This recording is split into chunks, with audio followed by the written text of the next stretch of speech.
Famosa por suas riquezas naturais e culturais, a região amazônica sempre atraiu os olhares dos estrangeiros.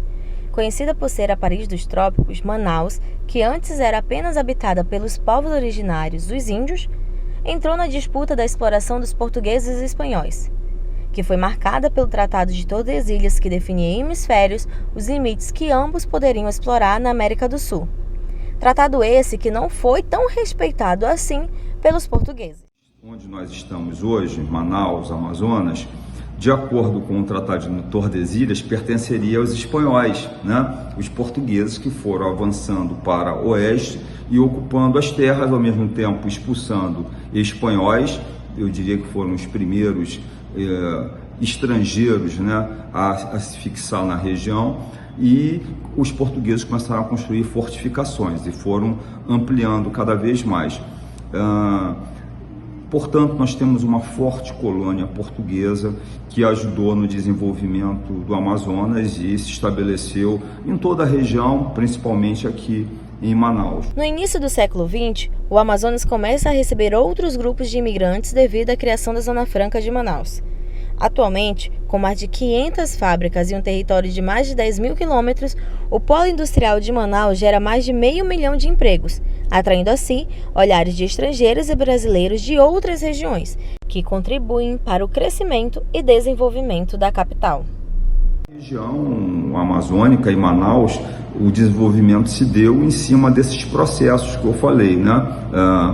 Borracha no primeiro momento, uma tentativa de agricultura por parte de alguns, comércio através de libaneses e judeus e posteriormente o polo industrial de Manaus. Em 2013, uma crise política tomou conta da Venezuela. Opositores denunciavam o abuso de poder do então presidente Nicolás Maduro. Em decorrência disso, o país começou a enfrentar uma crise econômica, humanitária e ainda o risco de uma intervenção liderada pelos Estados Unidos. Com isso, o Brasil registrou mais de 178 mil solicitações de refúgio e de residência temporária. A maioria dos migrantes entra no país pela fronteira norte do Brasil, no estado de Roraima. Uma força-tarefa foi montada para que os imigrantes pudessem ser acolhidos e terem o mesmo direito aos benefícios que os brasileiros, para que assim pudessem começar a se estabilizarem no país de forma digna e honesta. O Acnur apoia a resposta local de prefeitura, governo do estado e sociedade civil para ajudar os refugiados e imigrantes da Venezuela a acessarem os serviços. É importante salientar que a partir do momento que o refugiado ele obtém a documentação, ele passa a ter os mesmos direitos que as pessoas do Brasil. Então, ele pode acessar o Bolsa Família, o Auxílio Brasil. Então, o Acnur apoia também esses refugiados acessarem documentos. A gente trabalha em parceria com a Operação Acolhida, que é a Força-Tarefa de Logística do Governo Federal, e também o Governo do Estado e a Prefeitura de Manaus. A Prefeitura de Manaus apoia a gente desde 2017, né, no acolhimento de refugiados indígenas rural, e fortalecendo e mantendo essa resposta, esse apoio a esse fluxo de indígenas que é mais específico. Enquanto o governo do estado e a Operação Acolhida apoiam com interiorização de pessoas para outros estados e abrigamento também. O Acnur também fornece itens de assistência básica, fornece kits de higiene e vários outros serviços que ajudam a comunidade a se estabelecer. De um outro lado, com os caminhos prestes a se cruzarem, uma rádio comunitária começa a ser montada com o intuito de interagir com os moradores da zona norte e leste de Manaus, fazendo assim o seu papel de mudança todos os dias na vida daqueles que estão sintonizados. O comunitário tem sido muito importante. Hoje, com toda a internet, com toda a tecnologia que existe, não tem alcance em alguns lugares, não chega em alguns lugares. Então, através da rádio, continua sendo o meio mais eficaz para levar informação, entretenimento, porque é um direito do cidadão saber o que está acontecendo ao seu redor. E isso acontece muito através da rádio comunitária. Ela tem essa função através dos seus programas, dos seus jornais, seus programas musicais, entretenimento, diversão, e isso leva diretamente, né, aos mais longínquos lugares, onde as pessoas possam saber o que está acontecendo no mundo, até por uma questão de direito. E essa é a função principal da rádio comunitária e dos profissionais que nelas trabalham, que é um trabalho que não é realizado muito por interesse, né? Interesse material, interesse financeiro, mas um trabalho de informação, né? De educação para as pessoas através da rádio, e isso que os programas fazem. Em Manaus, no início da década de 90, o Movimento Comunitário pela Cidadania, MOCOSE, se reunia para divulgar as notícias da paróquia São Francisco de Assis por meio de um jornal impresso de 4 páginas que logo depois ganhou o nome de Voz da Comunidade. Em 2001, o padre Luiz Giuliani iniciou a migração para a rádio, conseguindo assim a primeira concessão de rádio comunitária no Brasil, junto ao Ministério das Comunicações.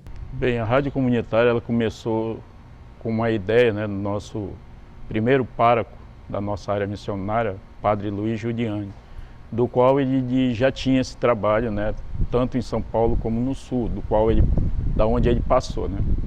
Então, quando ele chegou aqui, ele começou a amadurecer essa ideia com um grupo de comunitários daqui da comunidade de São Francisco, São João Batista e São Paulo Apóstolo. E começamos a amadurecer essa ideia.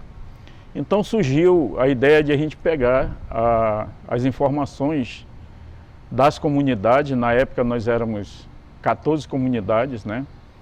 E começamos esse trabalho de divulgação dos trabalhos pastorais da nossa área, do qual fomos amadurecendo e fizemos o nosso primeiro exemplar do panfleto, né, do jornal, né?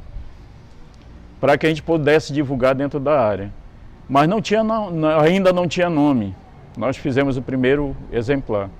E fomos publicando, entregando, né, para as comunidades, e depois surgiu um nome específico para dentro da nossa área, do qual o jornalzinho, né, o nosso tabloidezinho de 4 páginas, ele ficou com o nome A Voz das Comunidades. A rádio começou a expandir para outros públicos e entidades, com o intuito de abraçar não somente a comunidade católica, mas também os demais grupos.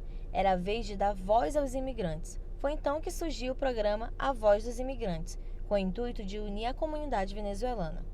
Uma das coisas que eu falo para muitos venezuelanos que me perguntam, olha, como está sendo a situação da rádio comunitária para nós, é que o migrante está tendo voz, tem a oportunidade de se expressar, de mandar saudações, de compartilhar alguma informação.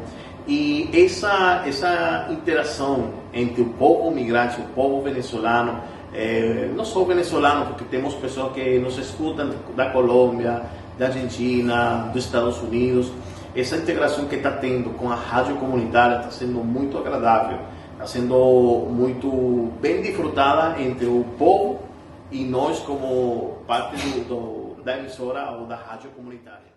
O programa é totalmente voltado aos venezuelanos, com músicas latinas, idioma próprio, além das atualizações sobre a situação no país de origem e a interação com venezuelanos que foram para outros estados e países. A partir de agora, o programa vai ganhando forma para interligar cada vez mais os imigrantes, não só venezuelanos, mas também todos aqueles que buscam refúgio em nosso estado.